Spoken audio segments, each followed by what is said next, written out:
तर जय महाराष्ट्र मित्रांनो, काल मी एक रील बघितली इंडियन ऑस्ट्रोनॉलची आणि त्या रीलमध्ये त्यानं सांगितलं की बाहेरचे लेकरं पाहून घ्या फिटनेसमध्ये किती ग्रोथ होणारे, रनिंगमध्ये, हर गोष्टीमध्ये. आणि त्यानं ते खरंच रियालिटी सांगितली आहे. आता आपण जसं आपल्या लेकराला शिक्षणामध्ये जेवढं एक कोर्स करतो त्याच गोष्टी आपण अगर त्यांच्या फिटनेससाठी बी केलं तर लई चांगलं आहे. जेवढं आपण त्याच्या शिक्षणाला हे करायला ग्रोथ करायला पाहिजे तेवढ्याच गोष्टी आपण आपल्या लेकराच्या फिटनेससाठी बी करा, कारण की फिटनेस जरुरी आहे.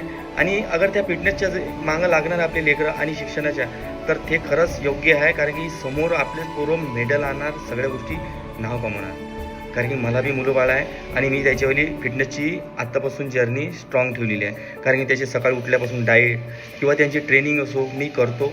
आणि मी असंही नाही का त्याची ट्रेनिंगच घेतो आणि त्यांना शाळेत पण पाठवतो, ते शाळा पण शिकते. तुम्ही पण आपल्या परिवाराची काळजी घ्या आणि आपल्या लेकराला खरंच ह्या गोष्टीची जरूरत आहे. येण्यावाल्या काळात तुम्हाला मालूमच हा दिनदाडे रेप चालू आहे. अगर फिटनेसमध्ये आपलं अगर मूल बाळ जे बी राहणार येण्यावाल्या काळात तो त्या गोष्टीसाठी एकदम तयार राहणार, म्हणजे योद्धा तयार होणार आपल्या घरात. मी असं नाही म्हणणार का तुम्हाला काही शिक्षणावर दबाव नको टाका. आपण जेवढा दबाव आपण शिक्षणासाठी टाकतो ना तेवढा दबाव आपल्या लेकराला फिटनेससाठी बी करा. त्यांना वर्कआउट करा, त्यांचावाला रनिंग करा, काहीतरी करा. ह्या गोष्टी जरुरी आहे.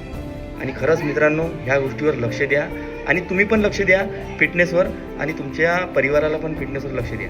बस एवढंच म्हणतो. जय महाराष्ट्र.